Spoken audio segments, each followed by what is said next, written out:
Hi, this is Tom Brevoort, and you are listening to the Captain America Comic Fans Podcast.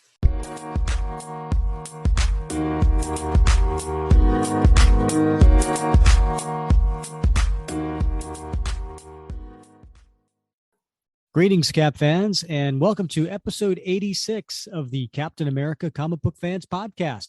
I am your host, Rick Verbanis, and as always, I'm joined by the best gosh darn co-host out there, and that would be Mr. Bob Lucius. Hey, Bob. Clang, clang, clang, clang, clang, clang, clang, clang. I have no idea. No, you don't know what that is? No. Oh, that's the sound of letting freedom ring. Damn right. That's right. And for those who haven't read Captain America Zero, that was from the first panel on page 4 of both Sam and Steve throwing their shields and taking out the Zolas. There you go. And we figured, what better reference should we do to start off the show? And for those who don't normally listen to this podcast, that's what I like to do. When I say hello to Bob, I like to do a different hello to him every episode. And I usually, if I'm doing well, I'll try to tie it in to this episode. And of course, tying in Captain America Zero to this episode makes sense because our guest today is the editor of the Captain America franchise. And that would be Miss Alanna Smith. Damn straight. About time. I know. We've been excited to get her on the show for quite some time. And so we'll be talking with her shortly. But this is exciting times, Bob, right? I mean, we've been waiting 9 months for the Captain America ongoing series to start back up again. And they launched it with a one shot number 0. And then we have 2 new series coming out, right? We have the Sam Wilson series, which is Symbol of Truth. That just came out. So it's on the stands now if you want to check it out, and we highly recommend you do. And then Sentinel of Liberty, that's going to come out, mid-June, I want to say. And that one stars Steve Rogers. So we've got 2 new series. It's exciting times. It is. And Rick, we've talked to a few editors, right? I mean, a couple anyway, and we've talked extensively about Mark Grunwald's run. And you interviewed Catherine Schuler-Grunwald. Mm-hmm. And but in all those cases, this was like folks that have either, they'd been in the trenches a long time and they were done their run. But we're talking to Alanna Smith, and she's really at the beginning of her run as the editor of the Cap series. So it's a great opportunity for us to see where this might go. Yeah. We can't wait to get into some of those questions. We also have some of our listeners who have either emailed in or called in with some of their questions too. And you may wonder, well, how do I get to do that? Well, if you're a patron of the podcast and in our Facebook group, we will actually email you ahead of time, advance notice, who our next guest is going to be, and give you an opportunity to submit a question. And how do you become a patron, you may ask? How do you become a patron? Well, that's pretty easy, Bob. You could just go to our show notes for any podcast you're listening in, and there's a link on there to donate, and or you can just go to our website, which is CaptainAmericaComicBookFans.com, and there is a link on there as well. And not only do you get to know in advance and ask cool questions, but we have some cool premiums to give away as well, like a Captain America What Would Cap Do challenge coin, and a couple other fun things, like you get automatically submitted into our contests. You get your pre-approved for our Facebook group. So lots of cool premiums for being a member and supporting this show. So we really do appreciate that. Yeah. Oh yeah. We most certainly do. And that allows us to continue to put out new shows every Wednesday, like New Comic Day, So any of your favorite podcast providers, you will get a new show every Wednesday. And then the first Wednesday of the month is typically our guest. And so today we've got, as we mentioned, Alanna Smith. So Bob, without further ado, let's get to our guest. Our next guest, Alanna Smith, is editor working on such titles as Avengers, Miss Marvel, Iron Man, Fantastic Four, and of course, the 2 new Cap series, Symbol of Truth and Sentinel of Liberty. She has certainly paid her dues, having worked on over 1,000 issues while at Marvel, working closely with executive editor Tom Brevoort for over 7 years. In fact, it was in episode 35 that Tom announced on this show. Can say you can have this quasi-exclusive, nobody will care information. I can say that my last issue as direct editor of Captain America will be 30. Oh, so I will be done. It'll still be in my Avengers area. I will still be overseeing it, but my associate editor Alanna Smith, who's been the associate and the assistant editor on Cap for about 5 years now, will be taking over as the editor. So since then, we have been itching to have her on to wrap Cap with us. Alanna, welcome to the show. Thanks so much for having me. I'm excited to talk about Captain America. Well, you found your people on this show. Good, I'm glad. So, you've obviously started out probably with an interest in comics, right? As a fan reading and so forth. So at what point did comic books become important in your life? So I kind of came into comics through manga, which I think a lot of people in my age bracket kind of did. And I had a friend group that, shared a bunch of manga back and forth and kind of would just pass whatever new thing we found at Walden Books or Borders. And then in that group of friends, I had a friend who specifically was very into Marvel books. And I think, at one point they passed me a copy of Runaways and that was it. So, I read a ton of Runaways. And even before that, I was primed to be interested in it because I got, I about 1 billion times played the Spider-Man Activision PC game, which got me super, super into Spider-Man. I think there was just a long period of my younger life where I didn't fully realize that there were people other than Spider-Man that I could be interested in.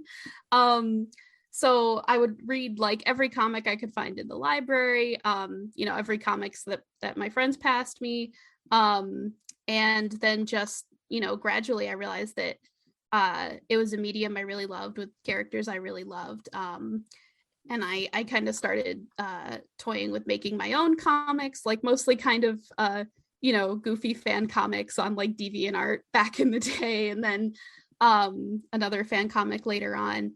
And also a weekly comic strip for my college newspaper. So it's always been a medium I really, really enjoy. I think it just, it's got a way of evoking emotion in a way that is unique to it specifically. And so, yeah, it was just kind of a long journey of falling in love with many different kinds of comics. Yeah, I love the fact that you mentioned that, it's a unique medium with the that emotional side, because, when Tom was on, he referenced a study. You probably have heard him talk about this, where there was a study done, maybe it was the late 80s, that how comic books basically talk to both sides of your brain, unlike most mediums. Yeah. He said the closest thing you can come to is watching a movie with subtitles, but really that really isn't it, right? So, right.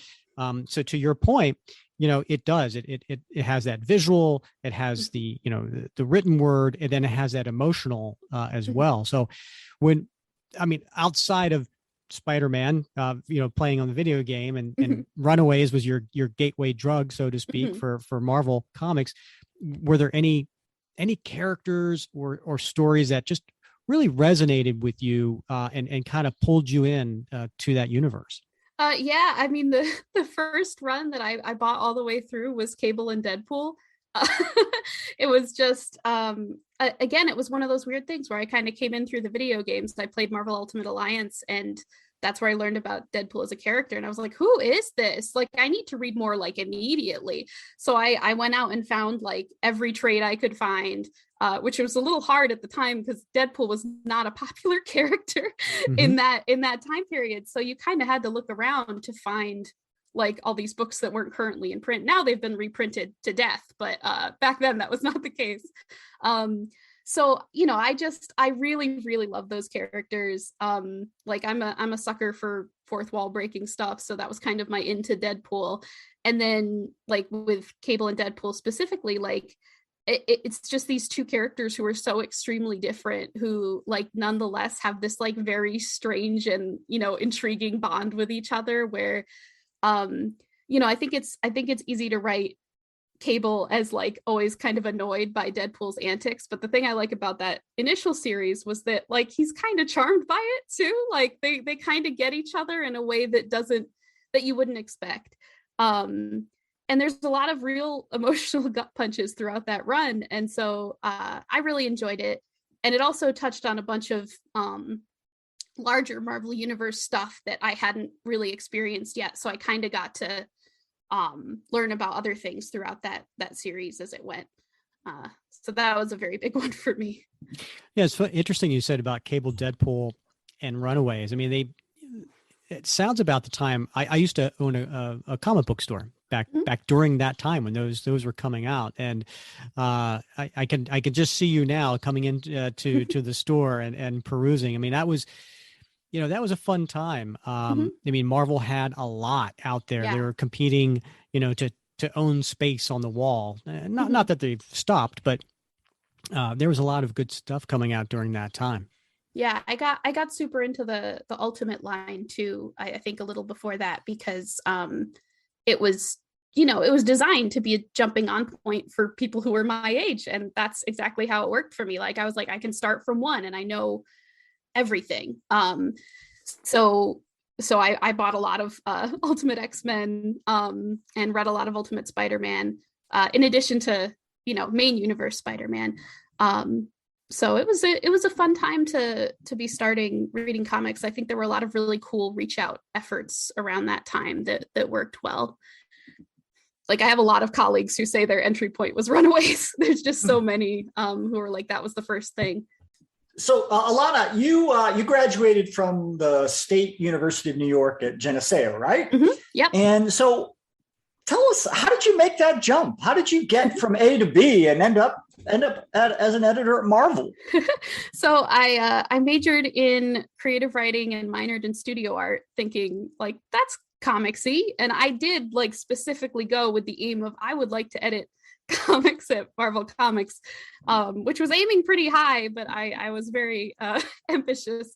So I think even before I graduated, I was sending out job applications, and one of the things I sent out was just like the most personalized, like as charming as I could be, like cover letter to an assistant editor position at Marvel. And I actually got through like the second part of the process, like not long after that, which, you know, I was shocked by because I hadn't done anything, like I just graduated. But I didn't get the job. And then I think they called me back like 2 years later and actually brought me in for an interview, actually with Nick Lowe in the Spider-Man office, but I didn't get the job. And so then like I was living in New York City at the time, and I kind of failed out of New York City and like moved back home. And of course, as soon as I moved back home, I got the interview that led to getting the job, and I had to pack up and go back to the city.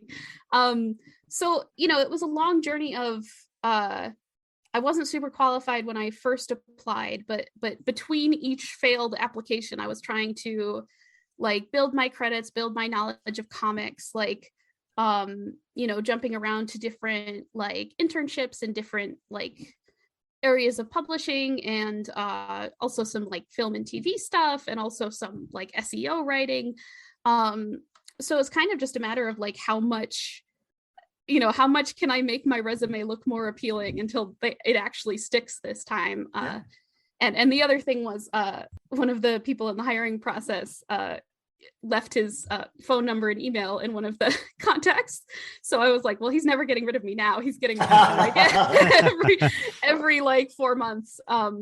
And so I'm very grateful to him that he wasn't annoyed by that and did keep bringing my name back up. So wow, that's the power of persistence. Yeah, I did my best. So I was very, very determined to get in here. I got to say, when you went through your list of different things that you worked on, I had a Steve Rogers Avengers MCU moment. I got that reference because you said SEO writing, and I'm like, yes, I'm a marketing guy. I'm like, I understand that. Yep, I wrote a lot of articles about dental implants, so I know a lot about dental implants that will never be useful to me. I hope, if I keep all my teeth. But well, if I lose all my teeth, I'm prepared. I know what the process is. You know the process. I Well, do. So I think a lot of folks who read comics, at least casually, right, they may not have any idea what an editor does, right? And we asked Tom this question, and I think it's fair to ask you as well. And I want to know, like, now that you've got all this time under your belt editing, is it what you thought it was? I think weirdly, it's kind of what I hoped it was, but was afraid it wasn't. Like, I think I was very afraid that it wasn't going to be a very creative role, and it wasn't going to be a role where I got a lot of decision-making power. And like, I think that's weird for me to say in retrospect, because like, who else would make the decisions? But like, very, very quickly when I was hired as an assistant, like, Tom actually took my input when I was suggesting artists and, colorists and, even like writer notes, so I was allowed to have a lot of agency very quickly, which I think is a testament to Tom's managerial skills, though maybe don't tell him I said that, because he'll get weird. But yeah, I mean, it's a lot, like the job itself, it's really like a lot of the putting people into positions to make a cool book. So it's, like Tom always says, like most of the job is hiring the right artist and writer at the beginning. And I really do think that's true, because if you get the right combination, like a book can kind of just run itself and you don't have to do much. Like there are certain people who their scripts come in and you're just like, oh, they're good. Like I don't have to, they're fine. But it's a lot of that casting process at the beginning where you're looking at a character like Captain America and being like, who do I know that has a good Cap story in them? And then also, who do I know who would draw a really great Cap? And so it's a matter of trying to move those pieces into position.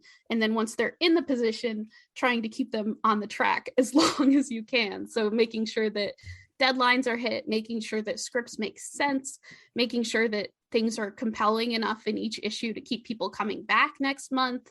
A note I give very often is this a strong enough cliffhanger? Like, do people have reason to actually haul themselves back out to a comic book shop and get the next issue?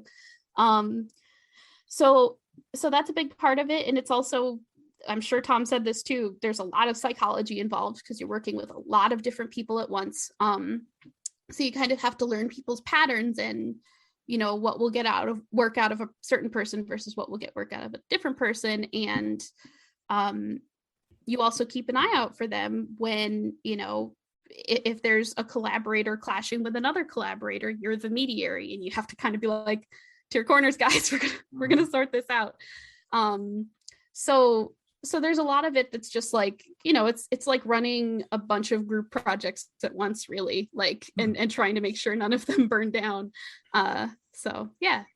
And I think that's kind of what I hoped the role would be. But again, I was afraid it would be more clerical and less creative. But I've gotten to be very creative in this role, and I'm very grateful for that. Are you? Is there a temptation? I mean, I know if I was an editor, I'd be tempted all the time to have those little editor notes and panels. I think that's very true of a lot of editors. I tend to have a bit of a lighter hand on things usually. Like my preference is kind of the Tom method of, if I put the right people in the right position, I will be able to work a little less hard in theory. So, and I just, I have so much admiration for all of our creators that sometimes, you have a note that you can kind of let go and be like, I have to trust that they know what they're doing this time. Yeah. So a lot of the job is figuring out like what's worth pushing back on and what isn't. So yeah. Editing yourself, as it were. So yeah. Holding restraint, picking your battles. Yeah, exactly. That's a big part of it as well. So when Bob, when you mentioned editor's note, the first thing I thought of was what we see in the finished product, right? Right. The little things at the bottom of the panel. Oh yeah, Yeah. Yeah. Right. Yeah. I do. Sometimes writers add those in for you. Actually, I always do they feel really? a little. Yeah, I always feel a little self-conscious about like putting my name in there. But sometimes writers in the scripts will be like, "This note is from Alanna," and I'm like, "Okay." Sure. So I don't do as many of those, but I usually, if there really needs to be one, I'll put it in, or if a writer suggested it, I'll let the writer do it. But yeah, I think the old school readers love that sort of thing. I do. Yeah. Yeah. I will say we were covering the Captain America Iron Man miniseries, and I think it was issue 1. Mm-hmm. And what was the name of the big villain, the big robot that lived on the island? The Myrmidon? Yes, or the Overseer. There were two. Yeah, the I think it was the Overseer. Overseer. Yeah. And the Myrmidon was the physical one. Overseer. Yeah. There was an Overseer. And they had an editor's note in one of the panels, and it had like, last seen in Iron Man 37 or something like that. And which 37? Like, there's been so many different Iron Man series. The original. Right. Well, but we both thought it was like the most recent or whatever. And I looked it up online. I was like, no, it is the original. Yeah. And wow, kudos to the writer for going back and doing his due diligence. And, that was a Derek Landy deep cut, which I really enjoyed. It's one of those things where like the volume system, like the volume 1, volume 2, is used a lot more externally than it is at Marvel internally. Like a lot of times we'll refer to the runs as like years they ran. Mm-hmm. So it's one of those things where it would be much easier if I could just point to like a universal volume, but sometimes that information like isn't as established internally as we would like it to be. That's interesting. Because we were just having this conversation that for number 0, was it volume 9 or volume 10? And depending on where you go, like if it was marvel.fandom.com or whatever, they might have it as volume 10, but somebody else may have it as volume 9. So it's interesting that internally, you guys just refer to the years.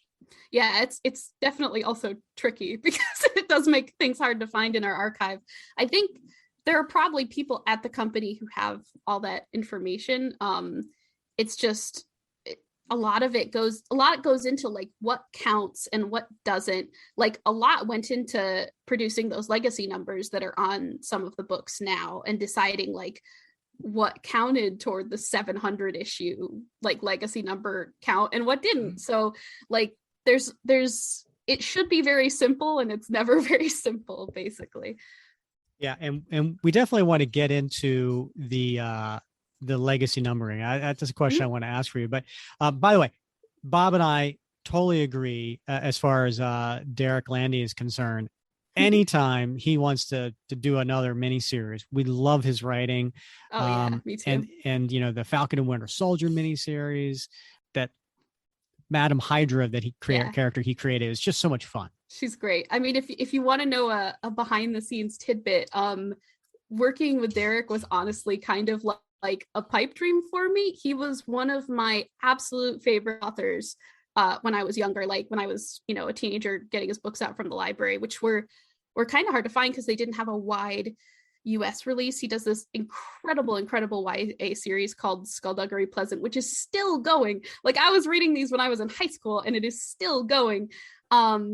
So like, I think I had a feeling just from reading his books that I was like, I feel like this guy's into comics. I feel like I could get him to do something here and it would be really cool. And his dialogue was always amazing. And that's kind of one of the things you look at for in a prose writer, like, can they write people speaking to each other? And I don't even remember how I managed to get his contact info, but I think I just asked Tom, like, can I see if this guy would be into something? Cause I feel like he would be. And I just happened, immediate enthusiastic yes from his camp of like, I definitely want to write comics. I want to write every wow. So he's a huge comic book fan. He's a huge collector. And he's also just really lovely and delightful. So I was so pleased that I I got to work with him, and I'm still like pinching myself a little bit. And it was funny, it was reciprocal because he was pinching himself that he got to write Marvel Comics. So we were both kind of like, like the whole time we were interacting. So I'm always down to work with Derek. I think he's an absolute delight. Well, kudos to you for going out and bringing him in. I mean, that's a huge win for you. Wow. Yeah, I mean, it's great. It's great to hear the positive feedback about it, because obviously he's one of my all-time favorite writers, and it's one of those things where you're like, oh, I hope other people like him as much as I do. You know? Yeah. No, we had great. fun. We need to see the Natural again. Yeah, I agree. Yeah, I really wanted character. that Falcon and Winter Soldier series was so fun. I would have done like 1,000 issues of that if they had let me, but unfortunately it came to an end. Well, let's get to Cap, right? So, we did have to wait 9 months between the last issue, of the Coates series, and then between Cap and Zero. So, and of course we had the United States of Captain America miniseries, the Captain America Iron Man miniseries we just talked about, and it helped fill the void. And of course, you were the editor for both of those. But what was the decision? Like, why was there such a long wait between the ongoing series? Yeah, so there were a number of different factors in this. It was kind of a complicated process, and I can't get into all of them, but I can get into the broad strokes. Like one of the main things was that Ta-Nehisi was able to wrap up his run a little faster than we thought. We weren't sure if he would want to go to 35 or stop it. I believe he stopped at 30. Yeah. And when we ended up stopping at 30, it was not his fault. Like, it was just the time for the story to be done. But we were caught a little flat-footed, like, because we hadn't thought that we needed to hit the ground running, and then suddenly it was like, oh, go. And it was like, okay, we gotta go. And so, we started thinking what the next iteration of Cap would even look like, because Ta-Nehisi's very big footsteps to follow. So there was a lot of internal discussions about what we wanted the next iteration of Cap to look like. And we had kind of gone a ways down that path. And then it was decided, to my great happiness, that we were going to do 2 books, because Sam was gaining such prominence in the MCU. It just felt right that, he get his promotion again and become Cap, which I was very sad to see him lose the shield. So I was very happy at an opportunity to revisit Sam, because Sam was Cap when I started at Marvel. So he's kind of always been like Cap in my heart. And so that was great news, but it also required a lot of reshuffling in terms of what we were thinking about and what we were planning to do. And then a lot of it from that point was just a lot of people weighing in on the concepts and what we wanted to do, and a lot of waiting to hear back from people. And then it was even more like, well, what's a good launch month? Like, when will the book sell well? Like, when can we position it well? And then when artists were cast, it was like, when are they done with their previous assignments? When can they start the book?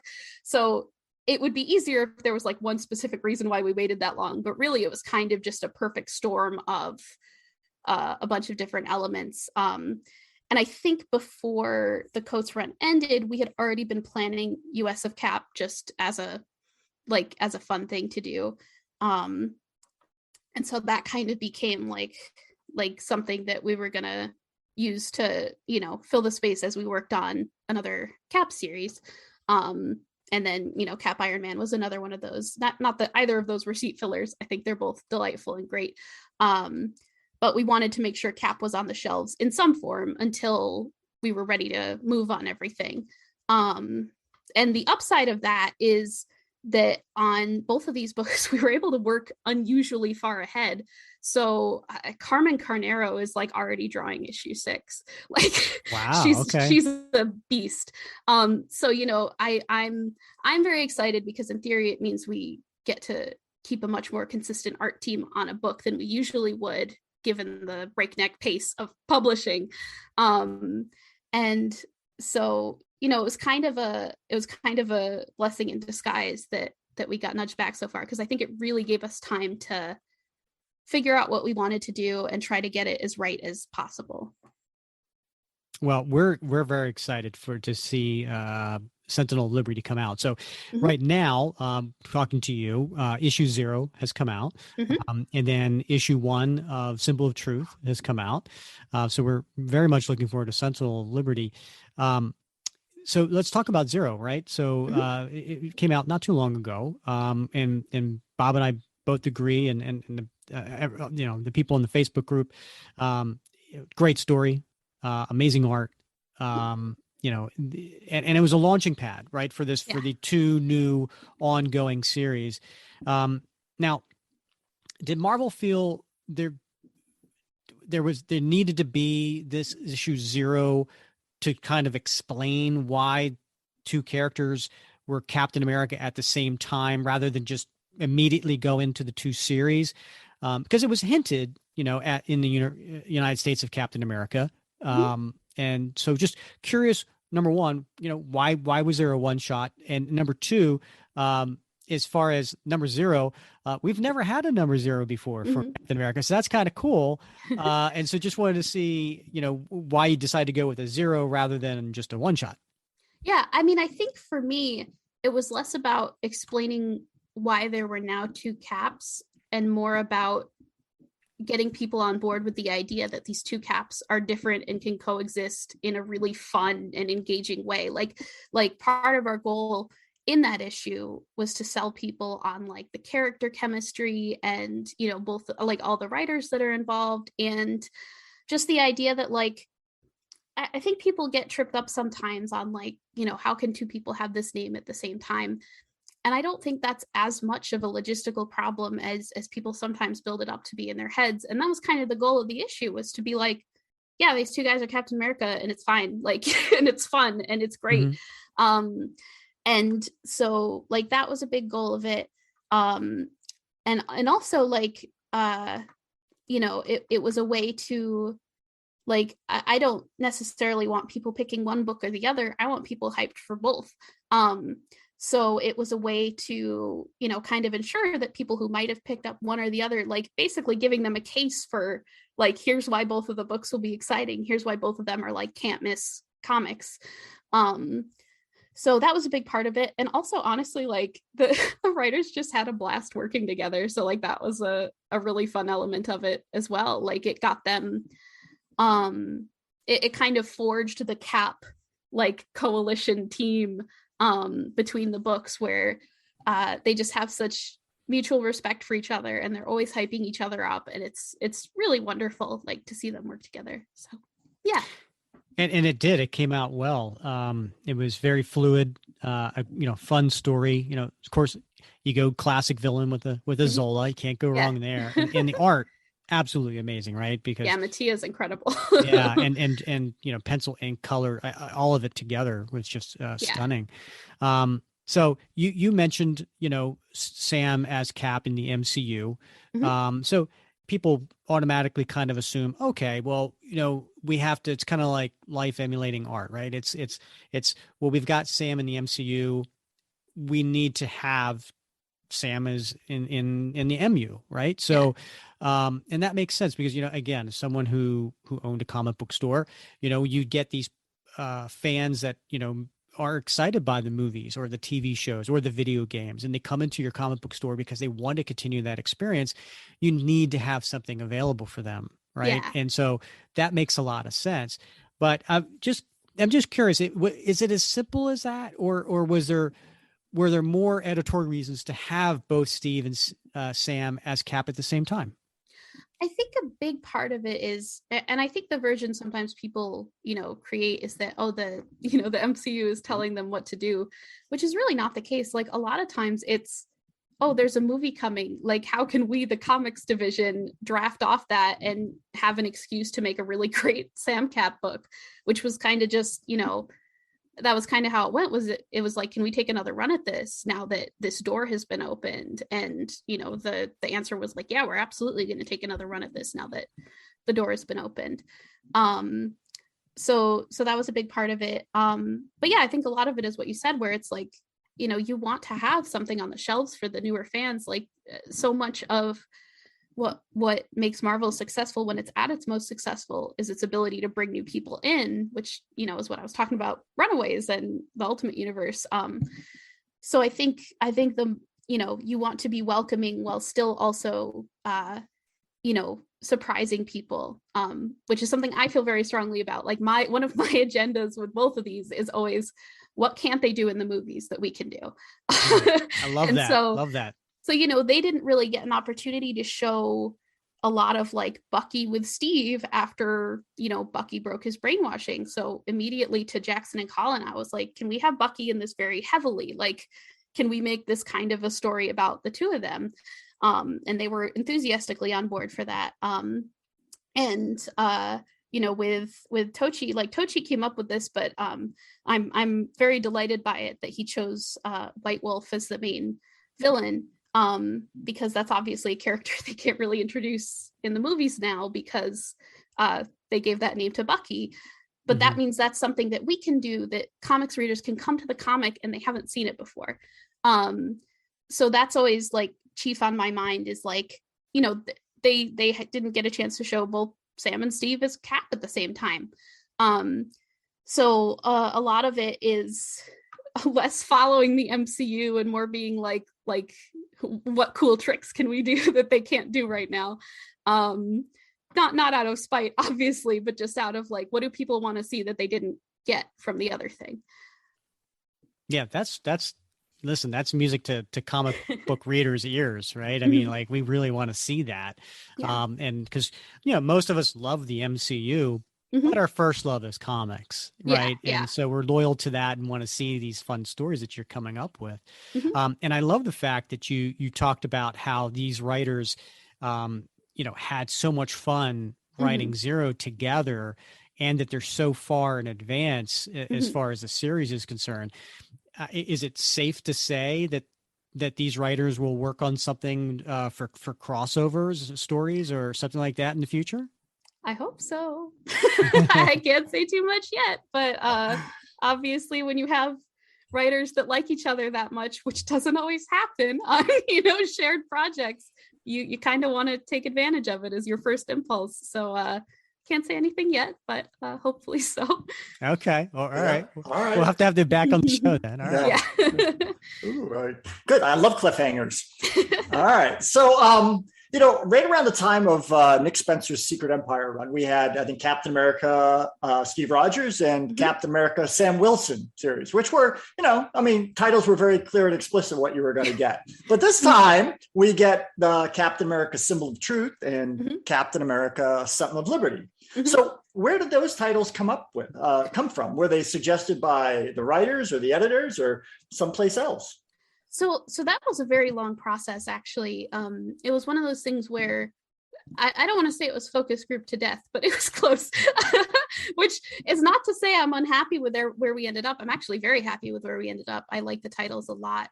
But there was a lot of stuff thrown out that one person didn't like, or that, like, at one point we were going to do adjectives, like, you know, legendary Captain America and iconic Captain America, just because I was like, we haven't really done an adjective Captain America before. That would be fun.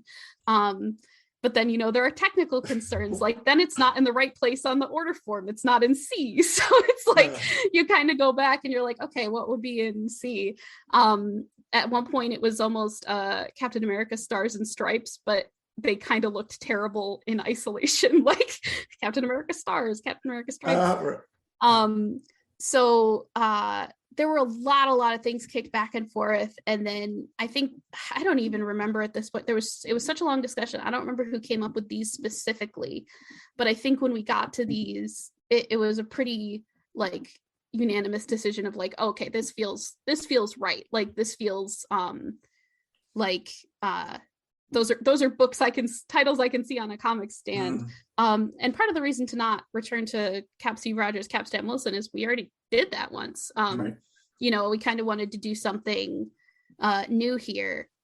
So I'm happy with what we came up with, and I feel like I like what each title says about each character. Like I think of Sam as a truth teller, you know, more so than, like, Steve is not untruthful, obviously, but I think Sam has such a clear-eyed way of looking at the world that that felt right. And, Sentinel of Liberty has some classic history, so that also felt right.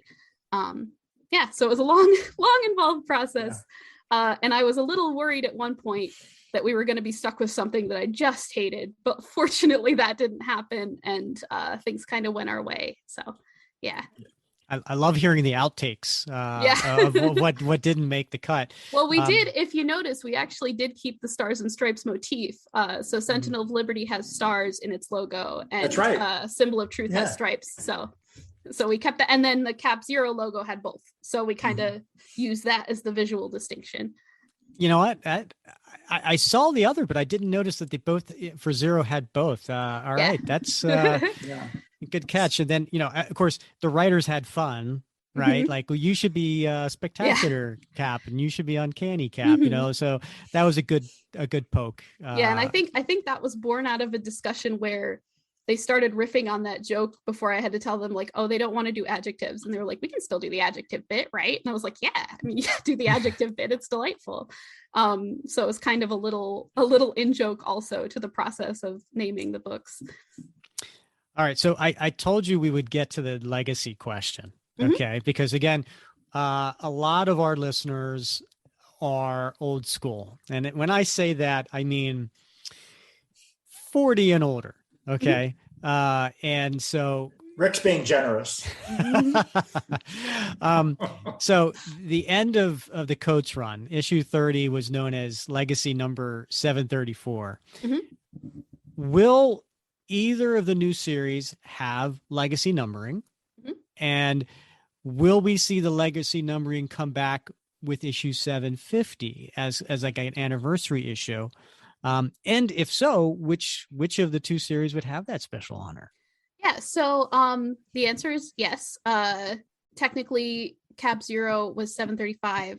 I think it didn't make it on the cover because of a communication error, honestly.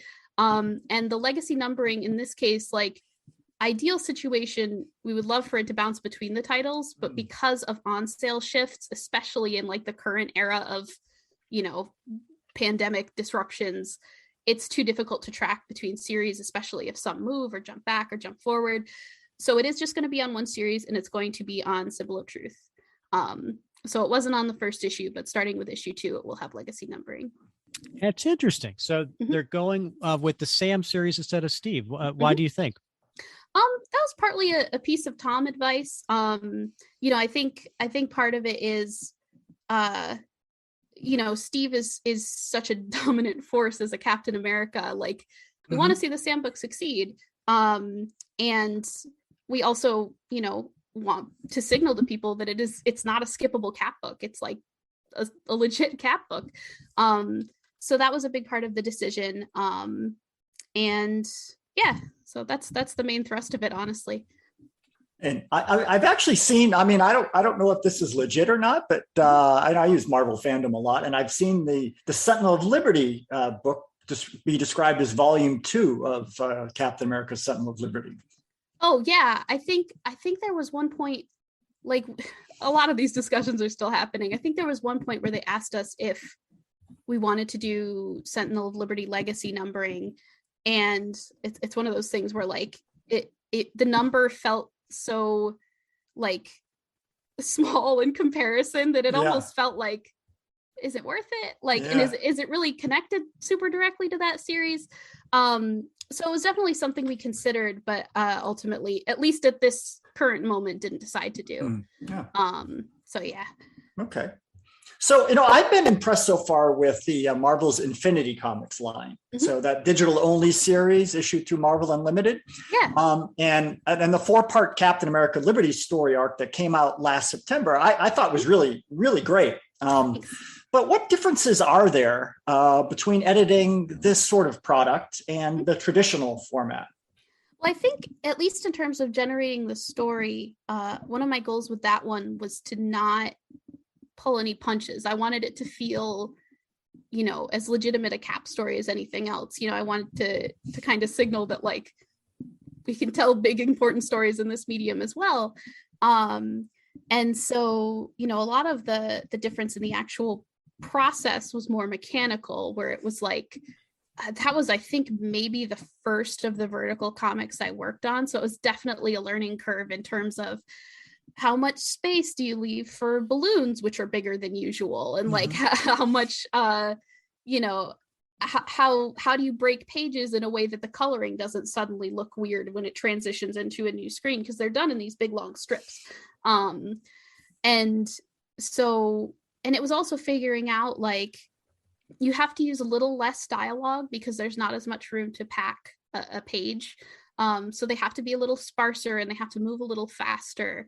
And so, you know, a lot of those things we kind of took into consideration as we were working on it and kind of learned as we went.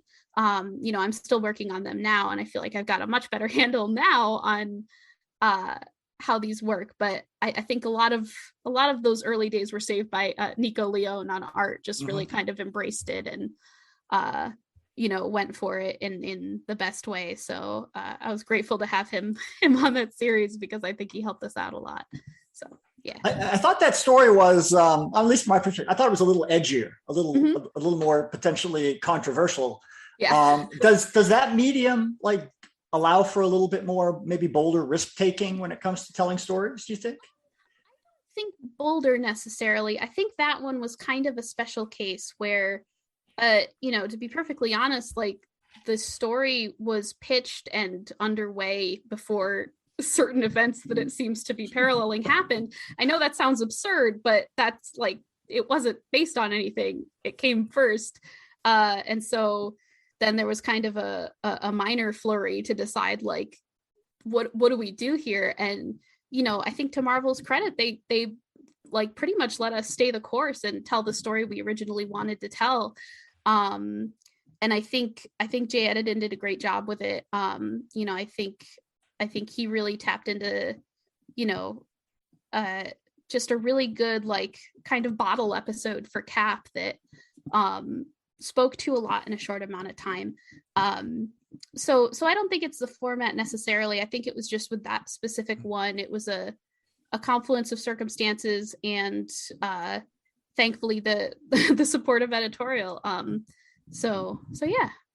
Yeah, good plug though for Marvel Unlimited because of that new content that you get there. You can't get anywhere else. Those are some pretty fun stories.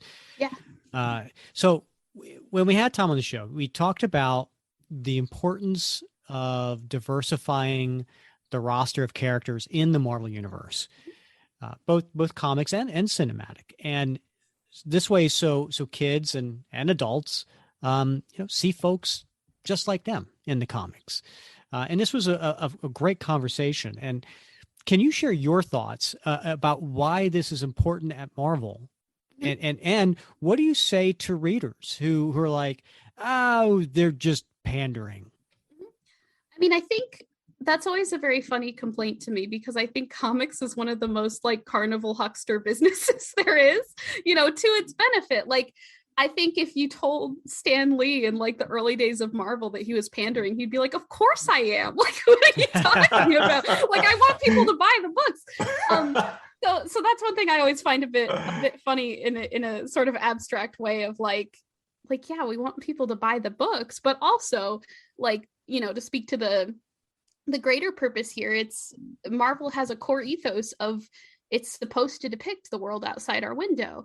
And the world outside our window is not just a bunch of white dudes. And, you know, that was one of our core, you know, concepts going into the United States of Cap mini we did was who gets to be Captain America. And also like more interestingly, like what does it mean for, you know, people of other races and sexualities to be Captain America? Like, because I think to me, there's something very interesting about someone who would take on the mantle of a country that hasn't always been kind to them.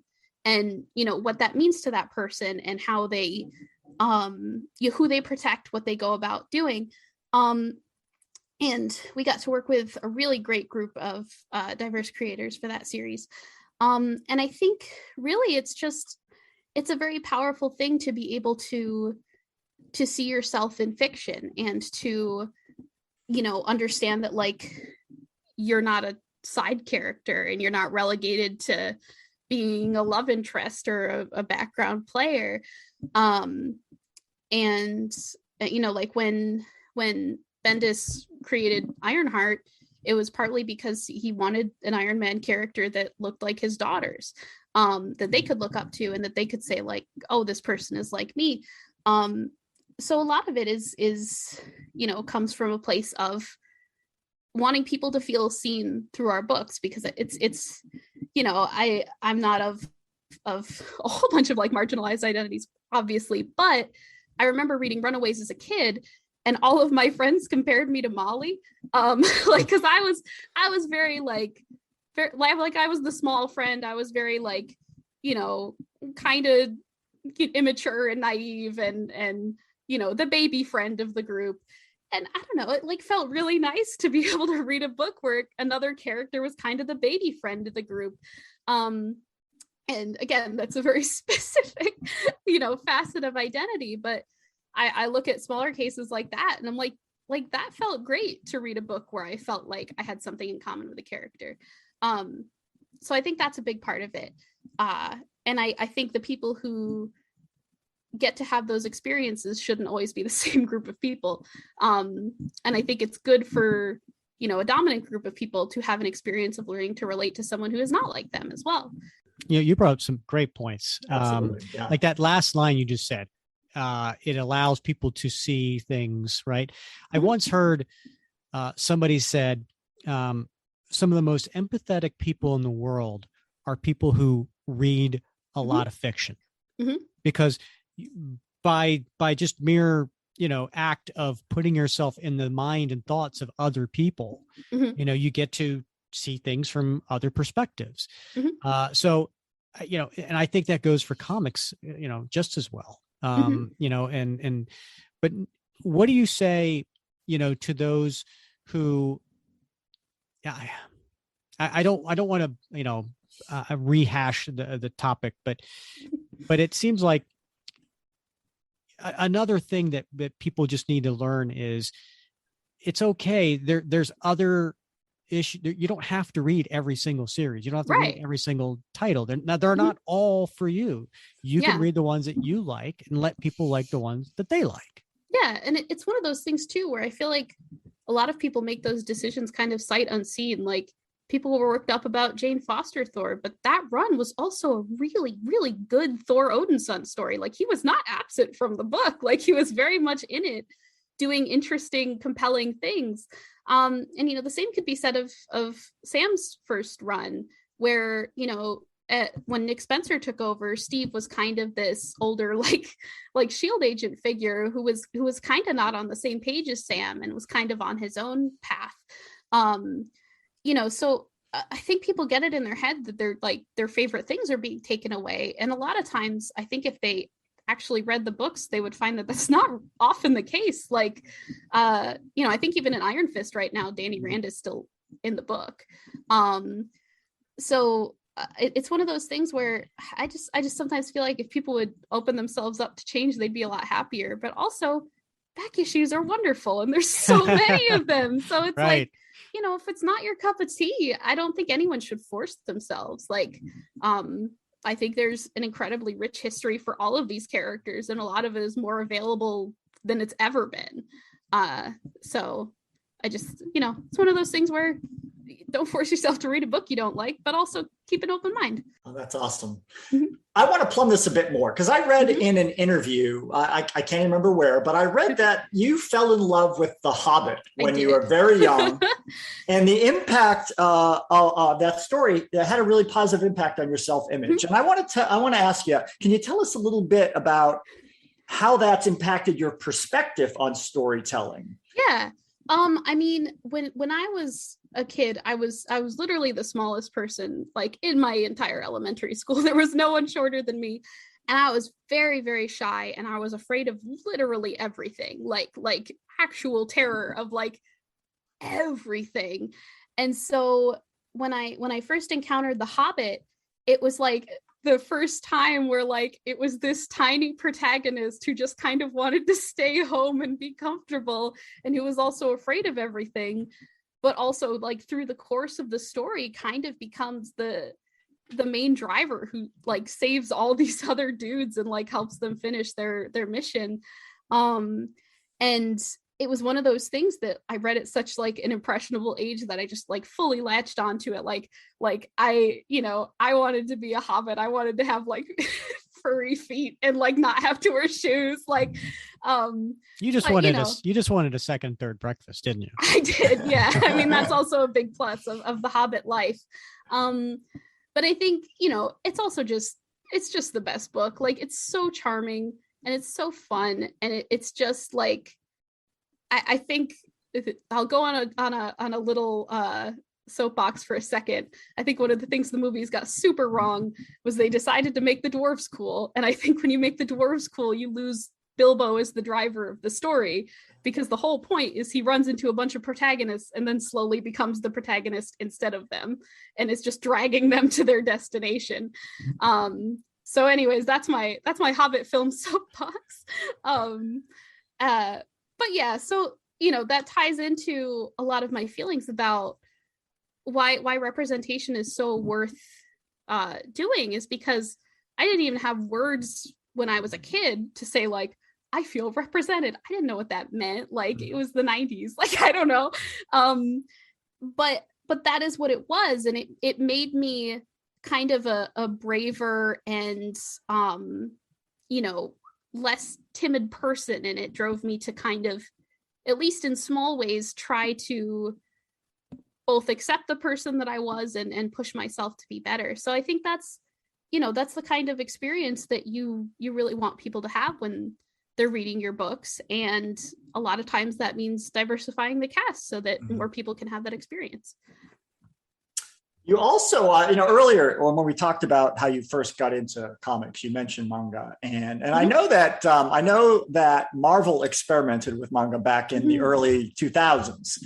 Can we expect maybe Marvel will venture into that format again in the future? So I super hope so, because I would love to work on a manga properly.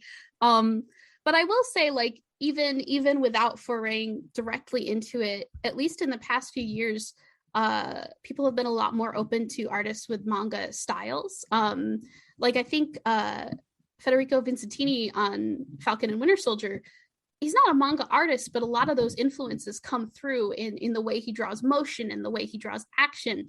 I was able to work with Jodi Nishijima on the Hulkling and Wiccan vertical comic for Marvel Unlimited, and she has a much more manga style. She also did a US of Cap story for us. We obviously work with Gurihiru a lot, and they have manga roots. So it's one of those things where, like, I have a very strong preference towards artists who are more manga influenced. So I think it's easy to tell on some of the projects I work on what artists I'm gravitating towards. And there are also a lot more manga artists who have been reaching out to us looking to do Marvel work. I got to work with Kamome Shirahama, who is an incredible manga artist, right before she blew up big and has to work on her own thing now.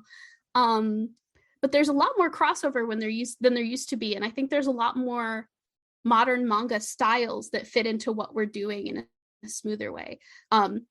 So I definitely am on a mission to bring more of those artists in, and it's a sensibility that fortunately the people who have to approve those decisions share. So Alanna, when we were talking to Tom, it was shortly after the Marvel's Falcon and Winter Soldier show on Disney Plus, and there was this huge surge of renewed interest in the character of Isaiah Bradley.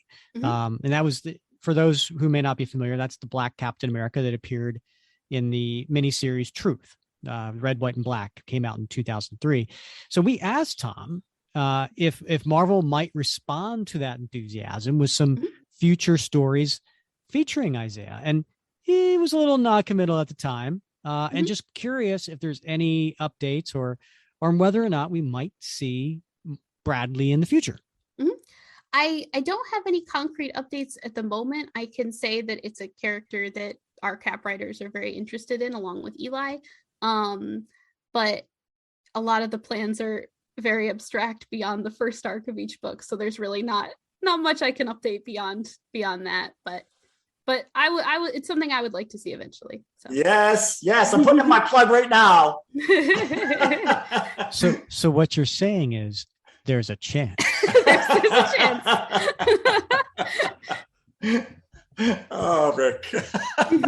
So, Alanna, I hear a lot of, not a lot, but certainly some older readers complaining about the quality of Marvel talent these days, right? And I think, we grew up on certain things, right? Different generations, different ages. We have our favorite artists that we loved as kids, and it's hard. We compare everything to them, but and it's like nothing can ever compare to like who was drawing Cap when I was a kid. But I figure, they must not be paying attention, because I've seen some pretty amazing art over the last several years from younger artists, especially in some of the Cap related series. You've mentioned a few of them: Federico Vincentini, Matteo De Lulis, RB Silva, and of course, Carmen Canero. What do you think? I mean, who do you think is really knocking it out of the park these days, and who should we be looking out for? Yeah, I mean, I think obviously all the ones you mentioned are ones that I like very much. I think one that people should really keep an eye on, honestly, is Carlos Magno, who drew the Kang mini series that I did with Colin and Jackson before they moved on to Cap. And just the dedication that guy has is unreal, like unreal. There were pages in the scripts that Jackson and Colin were sending them that I was worried were undrawable. Like they had a billion panels, huge amounts of dialogue, a gajillion things going on, because those guys are nothing if not ambitious. But Carlos would meet them every single time and just turned in these like just incredible, mind-boggling pages with more detail than I think I've ever seen on a comics page. And he's so fast. I'm like, how are you doing this? Like the whole time, like he will hit every deadline.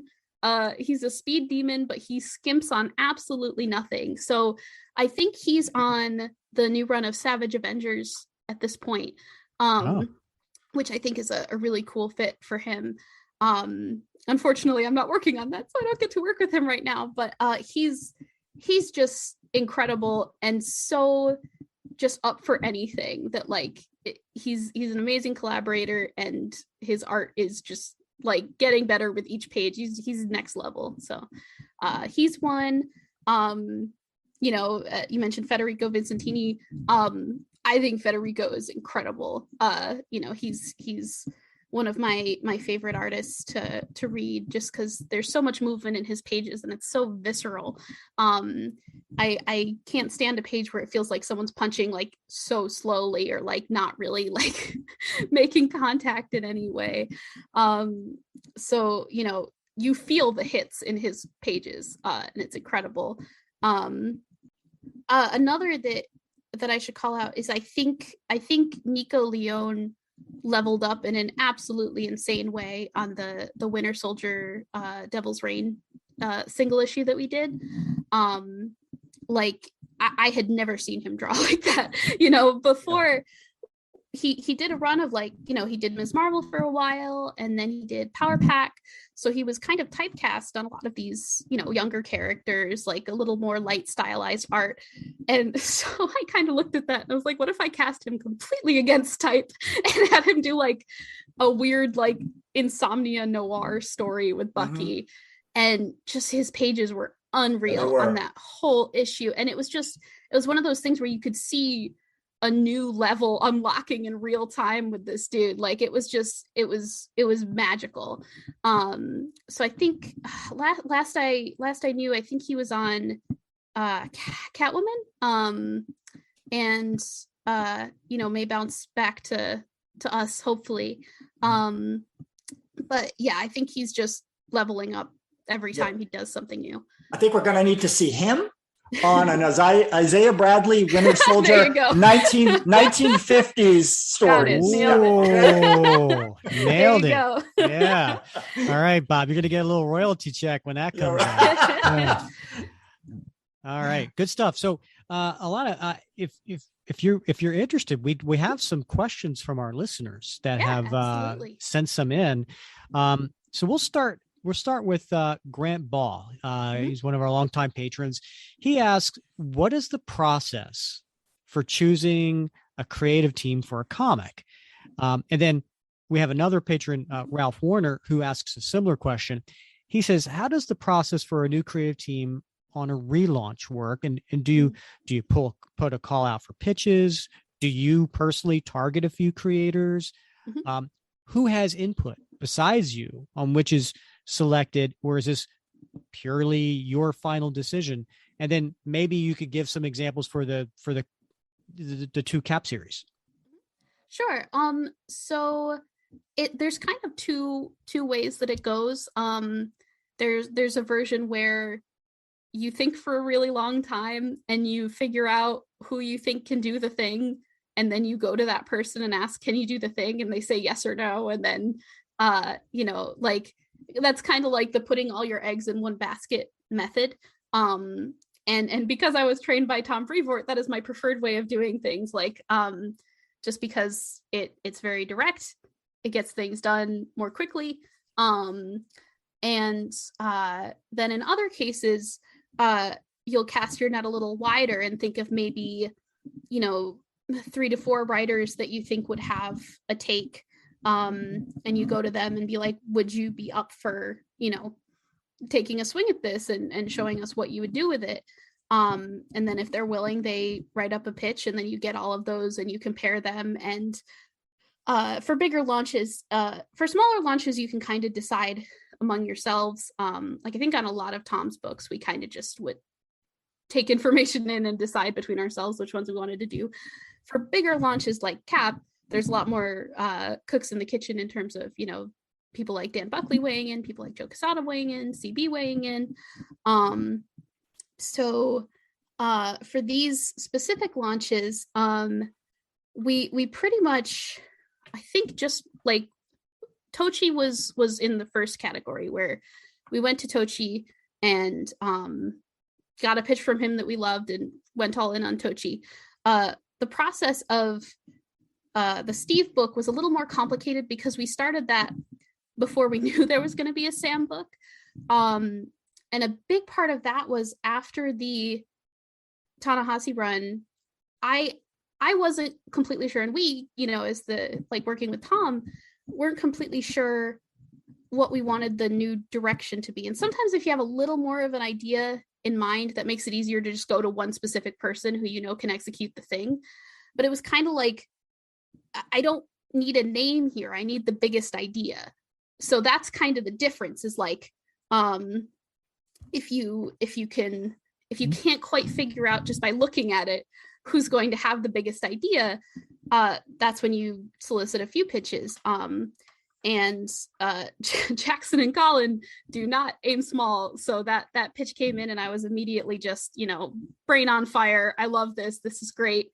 And it took a long time for everyone to deliberate back and forth between the available ideas that we had, which were all great. But I think that one, it wasn't even a matter of which one was best. It was that one accomplished the goal I wanted, which was, my goal with both of these series was to try to expand out the Cap corner of the, Marvel Comics universe, and be able to do a Sam book and a Steve book and maybe a Bucky book and maybe a US Agent book and maybe a Captain Carter book.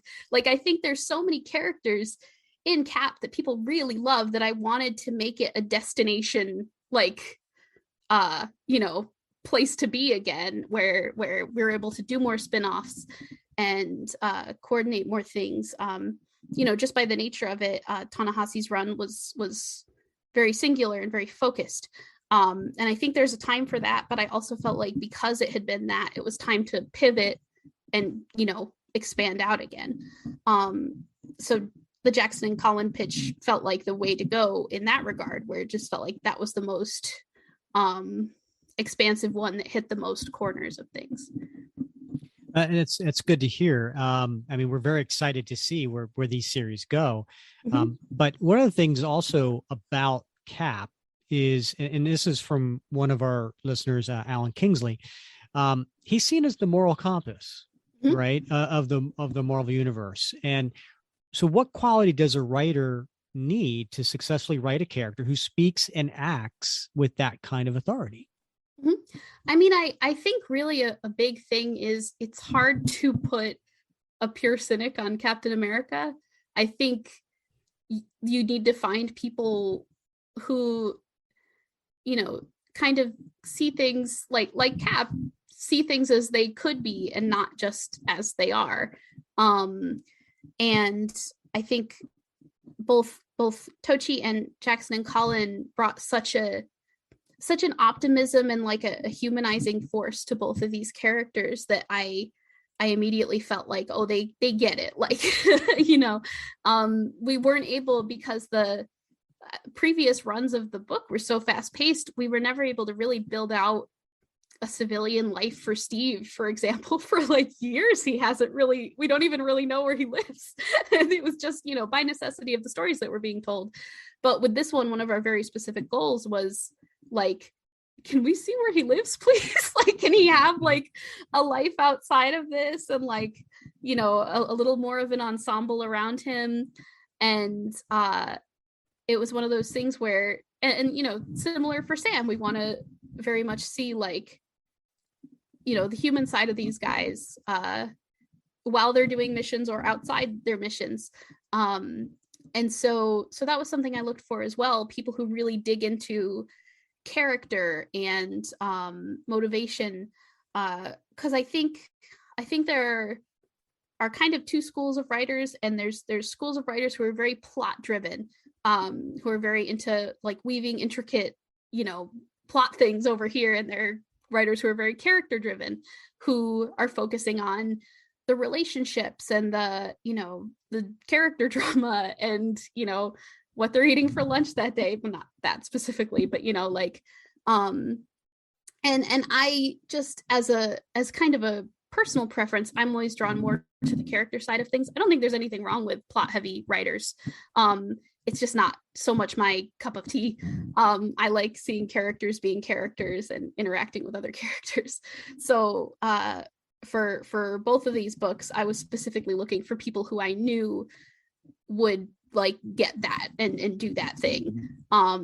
So, you know, you could see in Tochi's first issue, there's a really wonderful like personal moment with Misty Knight in the middle of a big fight scene. And I think that was something he just, you know, put in himself. And I was like, yes, excellent. Like, that's exactly what I want. And Steve's book is I can't spoil obviously, but is similar in that. Yes, you can. Well, you can go to Jackson and Colin's Twitter, and I think they've talked a bit about it already, so I'll let them spoil it. I'll let them have the glory. But it's a lot more about Cap kind of trying to settle into a new pattern in his life, which I was very happy about. So yeah.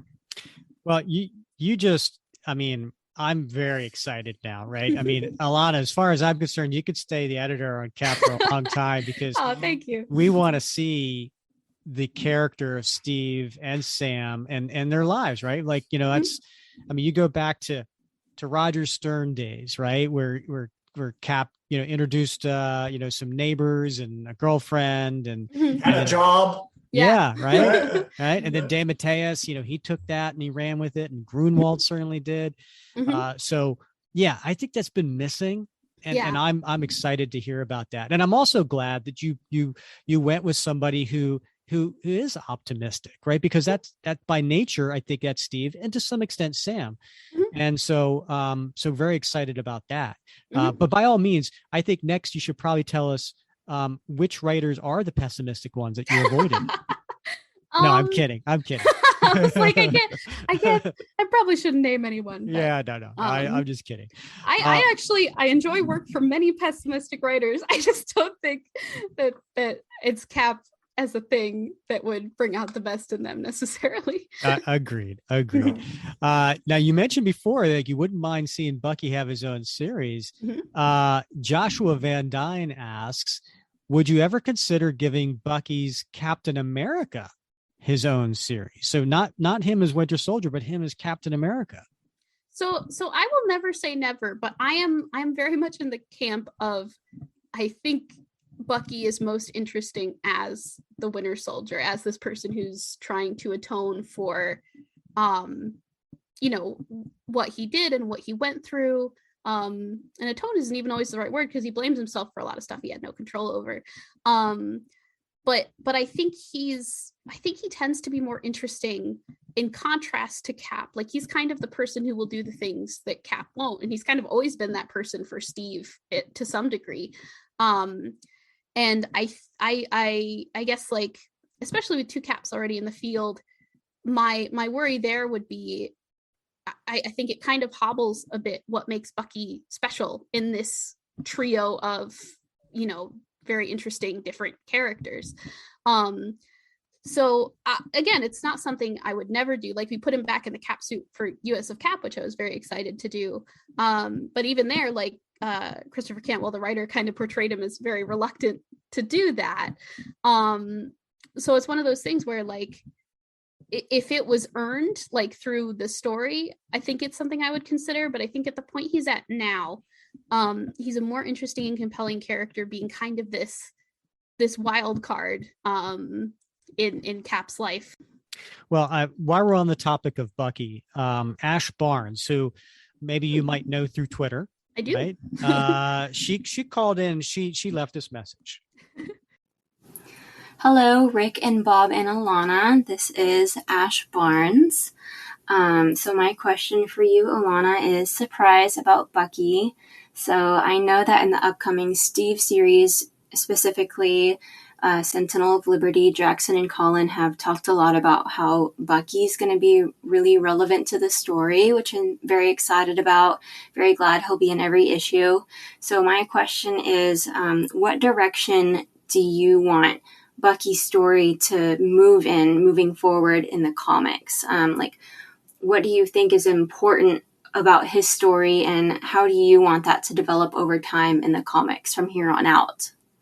Cool. So I have to be a bit cagey on this one, because Bucky is obviously very, very central to Jackson and Colin's plans. But I think for me, I think Bucky is at his most interesting when, like I said, he's a bit unpredictable. And I think he's also at his most interesting when, you know, he obviously cares about Steve very much and trusts his judgment, but I think there's also a bit of him that sometimes thinks he knows better, and, like, you know, is willing to, again, do the things that Cap won't. And I think the tension of them being friends, with that being the status quo, is so fun and interesting. So, like, it's one of those things where, at least like, you know, in this initial run, one of my things that I posed to Colin and Jackson was that thing I mentioned earlier, where, like, I just want to see Cap and Bucky together for a while. Like we really haven't gotten to see that much. And when we have, it's always been very fleeting, and there's not really a reason for it to be fleeting right now. Like, Bucky's not on the run anymore. Like, you know, he's not in outer space protecting us from outer space threats. Like, it's one of those things where you can finally kind of see what their relationship looks like in normal times, and also in, you know, mission times. So that was one of my big goals with the series, is to kind of really build this relationship in a way that we haven't been able to in a while, with writers who, fortunately for me, are very passionate about Bucky, which I am as well. Bucky is one of my favorite characters, so I have a very pro Bucky agenda. But he's really going to go some very, very, very interesting places in this run. And I think if you are a Bucky fan, you absolutely should read every issue and follow this closely, because they've got some really great things planned. So yeah. I think a lot of us are Bucky fans, so we're very excited to hear that. Yeah. Last question from listeners. Aaron Paul, you mentioned before about expanding the Capverse, right? So he wanted to get a little bit into that. So in particular, plans for expanding Sam's Rogues Gallery, and possibly introducing new villains for Steve. And then he said, personally, he thinks John Walker is underutilized. I agree. Yeah, I mean, I really love John Walker. I think he's such a mess, and characters who are a mess are always, like, just A+ for me. Like, one of my favorite characters is Quicksilver, and that boy has no idea which way is up most of the time. So so I really like John Walker. It's one of those things where like I will basically go as big as they let me as soon as we're underway. A lot of it obviously depends on how well the books do. So if you want to see more spinoffs, like please buy the heck out of both of these books, because I really want to do more with all of the characters. Like with John Walker specifically, this is a very weird comparison to draw, but in my head, he reminds me very much of Johnny from Cobra Kai, where he's like, sure. where he's right. like that was kind of my into appreciating him in a weird way, where I was like, he's kind of a loser and he kind of sucks a lot of the time, but there's like a piece of him that's like really trying to do the right thing. He just doesn't always know or understand what that is. And I find characters like that very, very sympathetic, even when they're being, huge problems elsewhere in the universe. So, and I thought the depiction of him in Falcon and Winter Soldier was also really great. That actor was phenomenal. So, definitely, yeah, he was great. So yeah, I mean, I think basically as many spinoffs as sales will allow me to do, I am going to try to do. So yeah. And any thoughts on Sam or Steve's villains? Oh yes, I was like, there was another part, and I couldn't remember what it was. Yeah, I mean, I think the big one we're building in the Sam book is White Wolf, as I mentioned, who has a lot of Black Panther Wakanda ties, obviously, and I think Tochi's kind of not reimagining him, but like reintroducing him in a really interesting way, and it also brings Sam into confrontations with Wakanda in a very interesting way, and so like a lot of Sam's story will be wrestling with this person who's kind of trying to draw him into this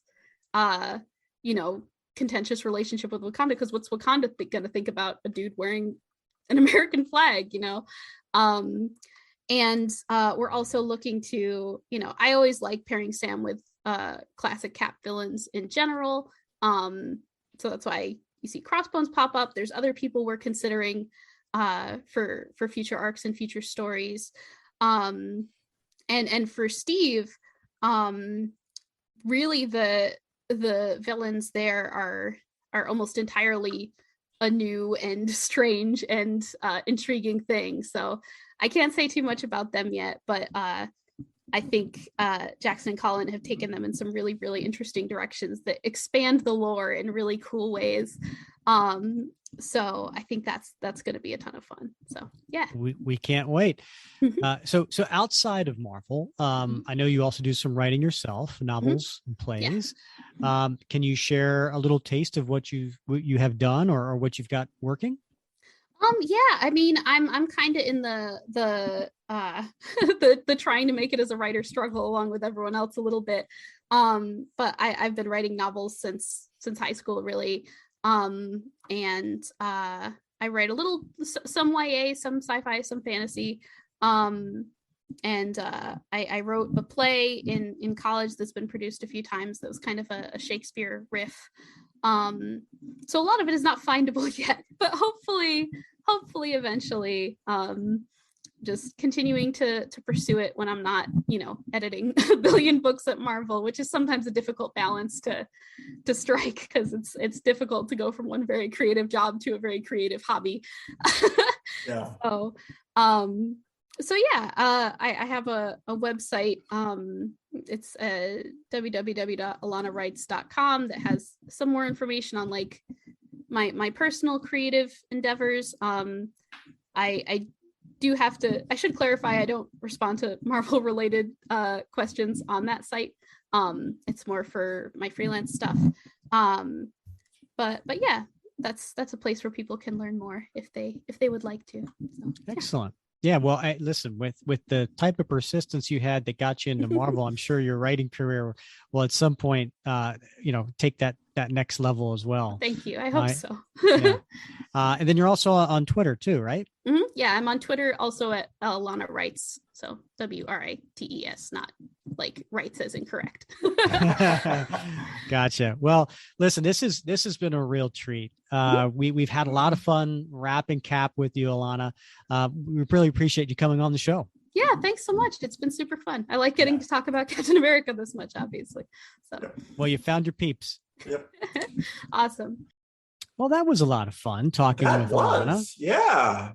She's sharp, and she really has a lot of passion for what she does, and she's certainly not shy about expressing her thoughts and feelings, and some good nuggets in there too. Yep. And I love the fact that she has a vision, right, for the books, for the characters. She knows where she wants to take it. It's not just on autopilot.